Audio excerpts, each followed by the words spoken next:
For today's Grimm adventure, we find ourselves in Huntsville, Texas, a town you really don't want to find yourself committing any kind of crime. You see, I read somewhere that in Texas alone, there are over 100 prisons.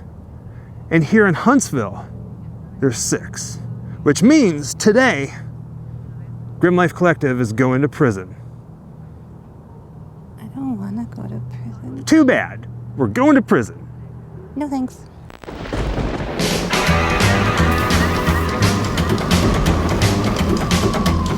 Wherever I come, bad luck just comes my way. Wherever I go, hard luck is there to stay. Good luck never stays a day. Bad luck's always coming my way.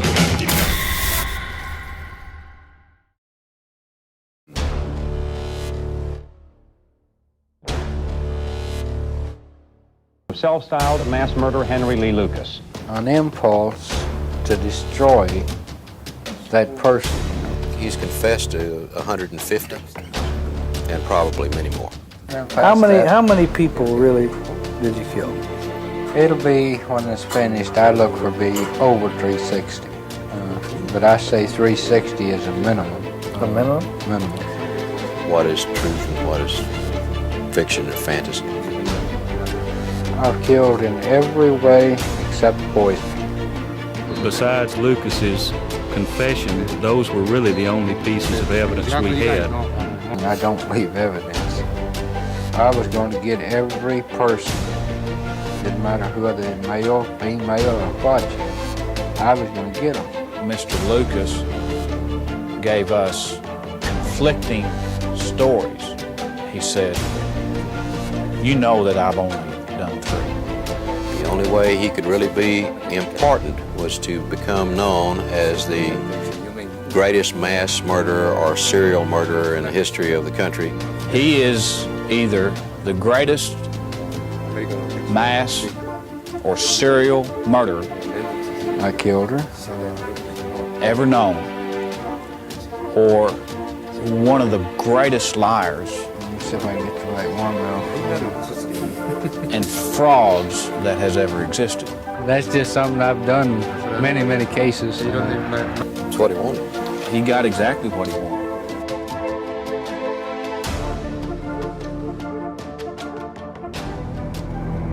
The first thing that we're going to do today is visit the final resting place, the grave of serial killer Henry Lee Lucas, who's buried at a prison cemetery here in Huntsville, Texas.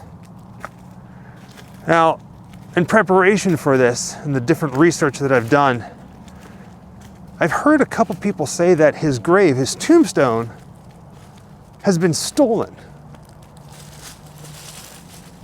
So, not entirely sure if it is here. It was here years ago whenever I came to visit. I did a road trip through Texas in the early days of Grimm Life Collective. But I know that it's one of these stones here. I can see crosses off in the distance. But then these small prison tombstones, it has the name, it has the prison number, and the date that the inmate died. And we know that he died March 12th, 2001, so it should be pretty easy to find. Thankfully, it looks like these tombstones are all laid out in a grid by time, so it shouldn't be hard for us to follow him. I think he really should be around here somewhere. I think we're pretty close to him because these are all the 2001s. Then after our morning here in the graveyard, we're gonna head over to the Texas Prison Museum and see Old Sparky, the famed electric chair that here in Texas has taken the lives of many inmates. It's been retired for many years and it's on display in a museum. March 12th, 2001 puts Henry Lucas's grave right here. Well, we can officially confirm that Henry Lucas's grave marker, his tombstone, is still here. It hasn't been vandalized or stolen or taken down. Henry Lucas, prisoner number 830114, died March 12th, 2001.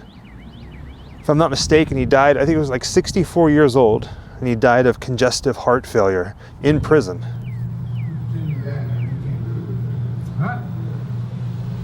Pretty wild, right? We're talking about collar-free tucker. Now here's the thing about Henry Lee Lucas. At the time that he was alive, he confessed to over 600 murders that went from the East Coast to the West Coast, from the North to South, pretty much all over the United States.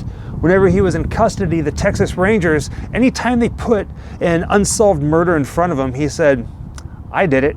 And then he gave them these really detailed directions and specific details about the murder. And they took his word for it.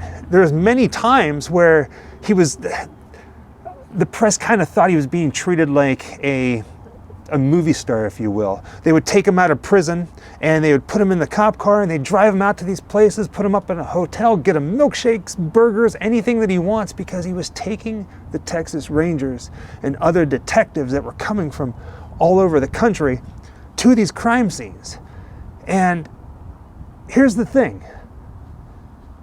A lot of the time he was lying. Henry, we'll go get some lunch. Is there anything we can bring you? No, I don't think so.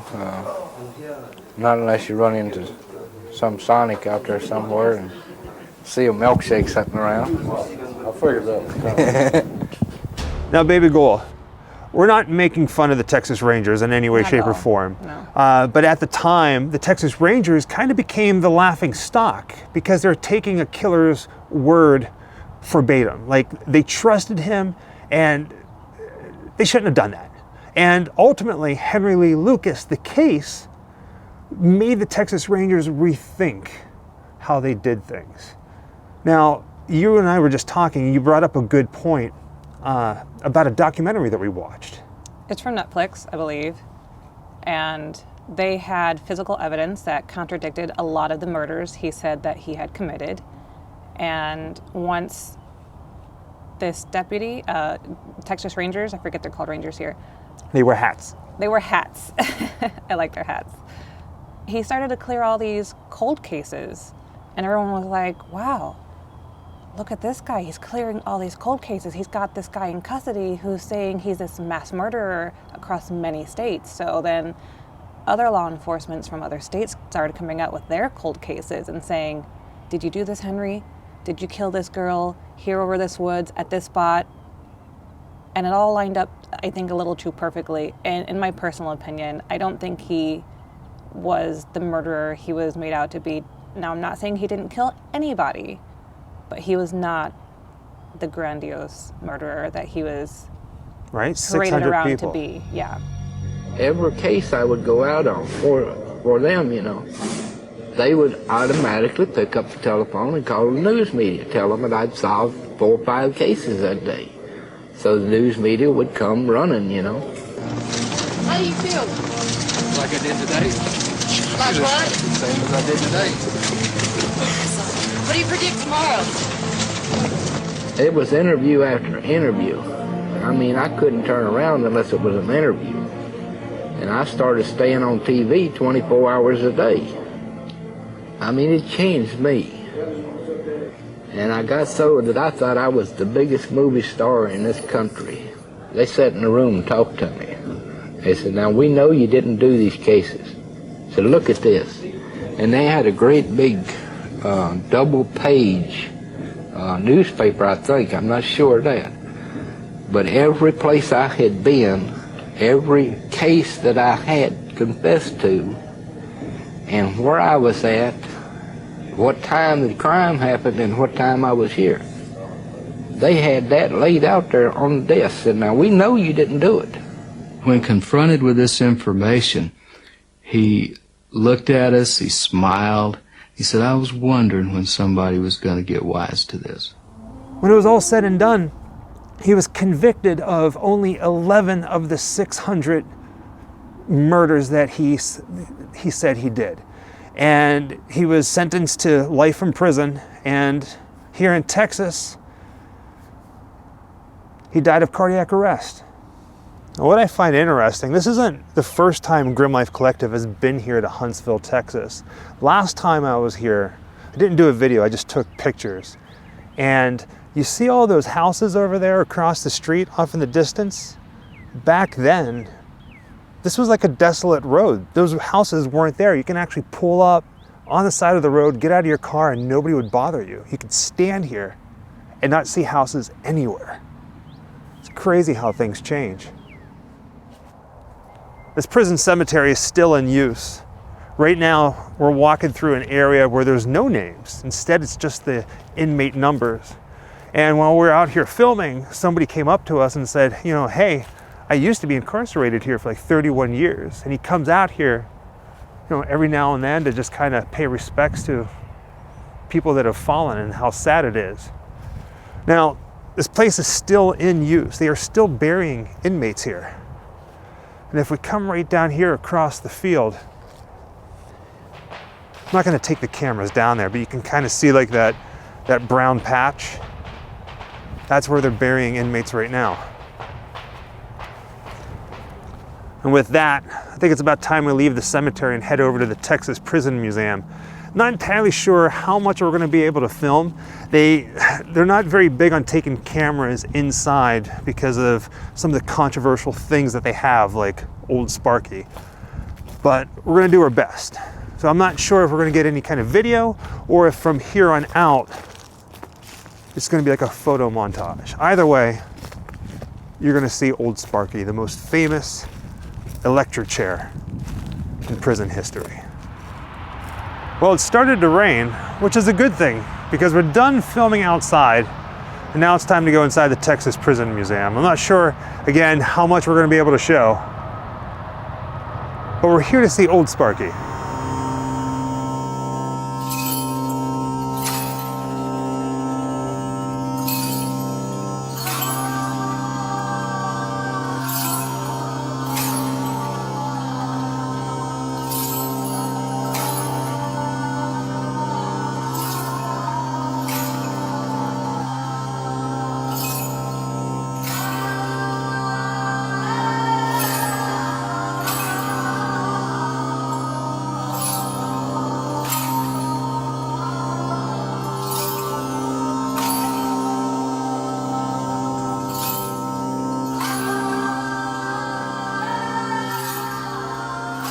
The things inside this case are a little hard to see, but it says it's a pepper fogger, officially called a tear gas smoke generator, a protective helmet, and a gas mask.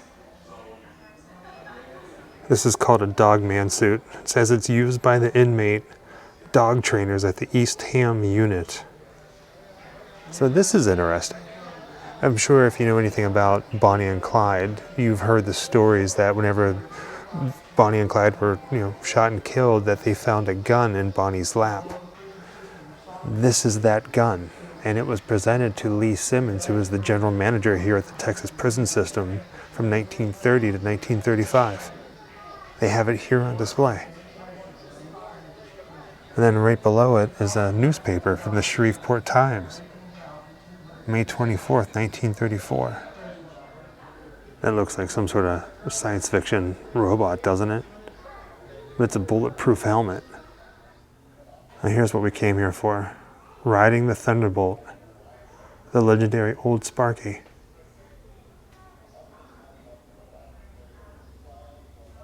And there it is.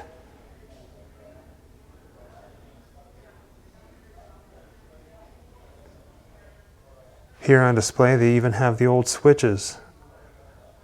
Man. Now, if I'm not mistaken, at one point this was thrown away. They recovered it from a trash heap or a dumpster, and they preserved it, and it's here inside the Texas Prison Museum. I always just thought that they flipped a switch and, you got electrocuted, but apparently there's a pattern to how many volts go through you. Starts out at 1800, then they drop it down to 500, bring it back up to 1300, and then drop it back down to 500 for a while.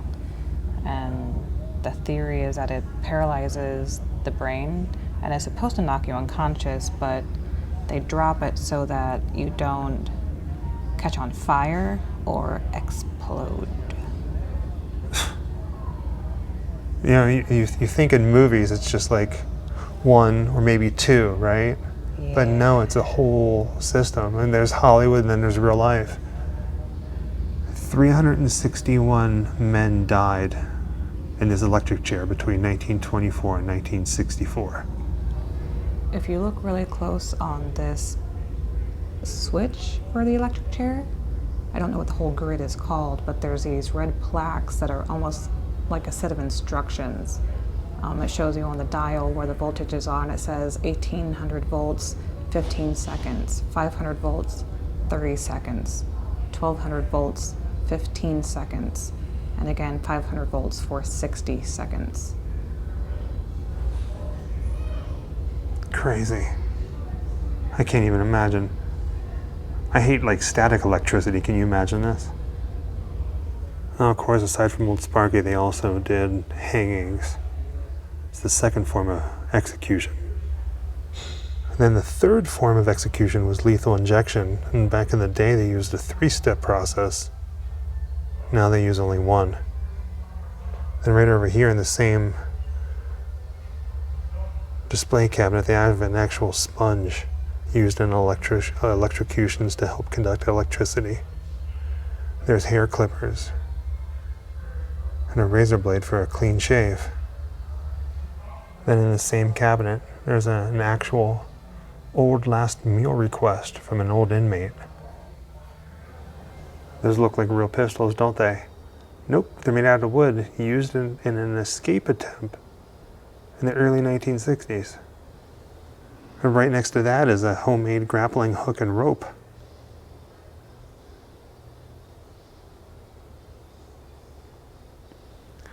Jessica found a section of different items and things that inmates have made, whether to harm people or to use or to try to escape. See this thing in the back with a horseshoe on it? Yeah. And it's a wall plug? So they cut a wire, I don't know how they got the plug in the first place, but they cut the wire and attached it to metal horseshoes, and they would plug it into the wall and then use that to heat water to cook with. Some of these things are just really neat. A pencil lighter. Over here in the corner, right by Jessica's fingers, it has an electrical strip, like plugs for your outlets. Right above that, a homemade speaker. It looks like a roll of toilet paper. And a book. You see that in movies too. I don't know if you can read the note on the wall, but it says altered inmate boot. This boot, containing a heel compartment, belonged to inmate Charles Harrelson, who spent time in the Texas prison system before he was transferred to a federal prison. Charles Harrelson is the father of actor Woody Harrelson. Crazy. There's a food processor, that's the silver thing, and then up here it's kind of hidden. There's a choking device. This is pretty wild. All of this is carved out of soap. Even a chessboard. It took me a minute to take this in, but this is homemade armor made out of cardboard. But if you look very closely, there are razor blades all throughout it. And with that being said, thank you for joining us on another Grimm adventure, this time from Huntsville, Texas.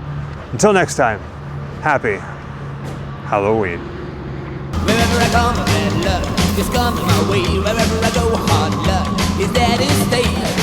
Good luck never stays a day. Bad luck's always coming my way.